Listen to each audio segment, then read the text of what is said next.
ہی ایک فیصلہ حضرت ابوبکر صدیق نے بھی کیا تھا. چلتے ہیں غار ثور میں. خدا کی قسم حضرت ابوبکر کی جو وہ نیکی ہے نا, حضرت عمر سے پوچھو. حضرت عمر سے پوچھو, وہ کہتے ہیں میری ساری زندگی کی نیکیاں ایک طرف, ابو بکر کی غار ثور والی نیکی ایک طرف. جو انہوں نے نبی پاک کے ساتھ وقت گزارا نا, وہ ان کی زندگی کی معراج تھی. اور پتہ ہے ان کو یہ سعادت کیوں ملی؟ بہت ساری وجوہات ہوں گی, مگر ان سے پوچھا گیا تھا کہ آپ کی زندگی کی سب سے بڑی 3 خواہشات کون سی ہیں؟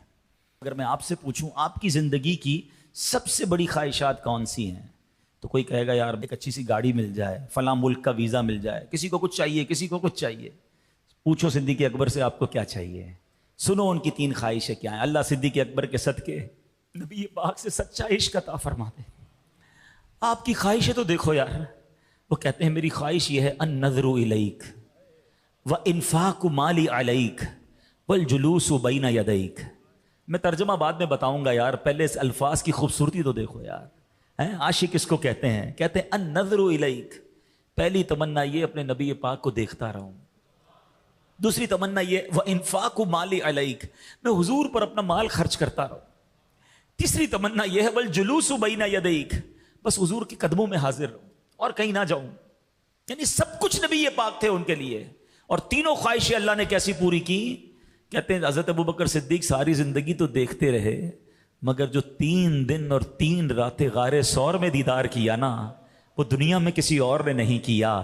بتاؤ نا کسی کی گود میں کوئی آرام کرے. اب نبی پاک جب صدیق اکبر کی گود میں ہوں گے تو کیسے رخسار دیکھے ہوں گے, کیسی داڑھی دیکھی ہوگی, کیسی پیشانی مبارک دیکھی ہوگی. ارے 3 دن اور 3 رات دنیا میں کوئی اور دیدار نہیں کر رہا تھا, صدیق اکبر نبی پاک کا دیدار کر رہے تھے.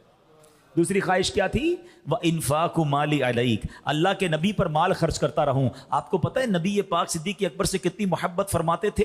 پیارے آقا صدیق اکبر کا مال ایسے خرچ کرتے تھے جیسے اپنا مال خرچ کرتے ہیں. خود فرماتے ہیں اور لوگوں نے مجھ پر جو احسان کیا ان کا بدلہ میں نے چکا دیا, مگر صدیق اکبر نے جو مجھ پر خرچ کیا ہے, جو اس نے مجھ پر خرچ کیا اس کا بدلہ قیامت کے دن رب سے لے کر دوں گا. یہ شان ہے. دوسری خواہش غزوہ تبوک میں یاد ہے نا, میں ہلکا سا اشارہ کر کے جا رہا ہوں, میرا وقت چونکہ ختم ہو رہا ہے, کہ پورا مال اللہ کی راہ میں دیا تھا. اور تیسری خواہش کیا تھی؟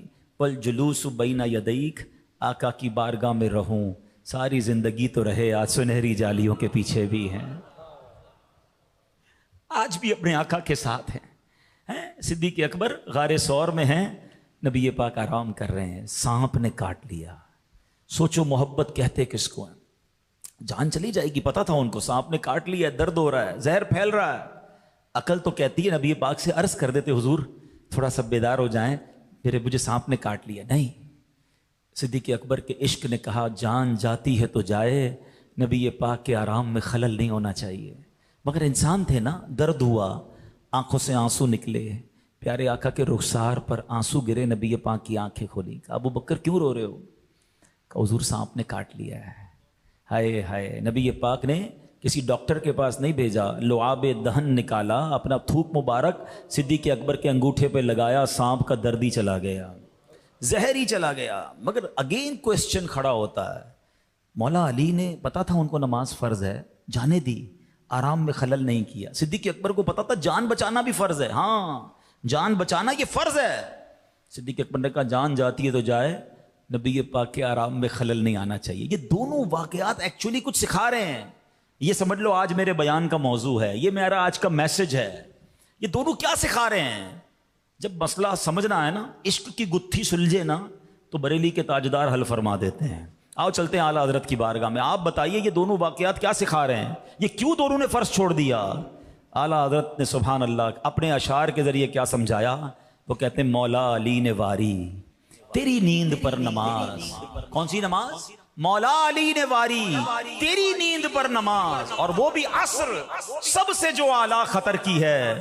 صدیق بلکہ غار میں جان ان پہ دے چکے, اور حفظ جان تو جان فروز غرر کی ہے. کہتے جان بچانا تو بڑا فرض تھا, مگر میرے آقا نے کیا مہربانی کی, ہاں تو نے انہیں جان انہیں پھیر دی نماز. سورج پلٹا کر نماز لوٹا دی ان کو, لعاب دہن لگا کر جان واپس کر دی. آقا نے تو دونوں پر مہربانی کر دی نا, ہاں تو نے انہیں جان انہیں پھیر دی نماز. پر وہ تو کر چکے جو کرنی بشر کی ہے. وہ دونوں نے اپنے حصے کا کام کر دیا, آقا نے مہربانی کر دی ٹھیک ہے, مگر وہ دونوں اپنا کام کر چکے. اب ان دونوں واقعات سے سیکھنا کیا ہے؟ اعلیٰ حضرت نتیجہ نکال رہے ہیں, فرماتے ثابت ہوا کہ جملہ فرائض فروع ہیں. کہتے جتنے فرض ہیں نا یہ شاخیں ہیں.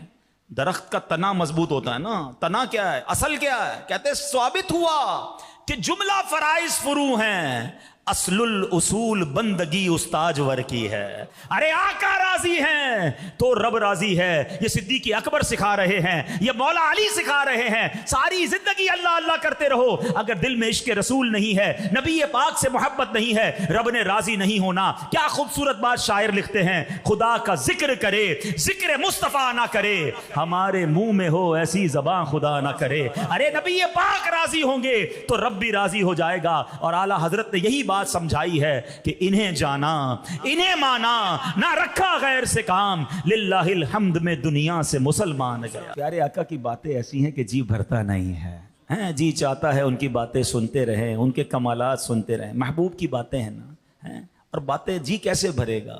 جس کا کلمہ پڑا ہے, جس سے محبت کی ہے, جن کے امتی ہیں, ان کی باتیں اچھی نہیں لگیں گی تو کس کی اچھی لگی؟ اللہ کرے کہ زندگی اسی ذکر میں گزر جائے.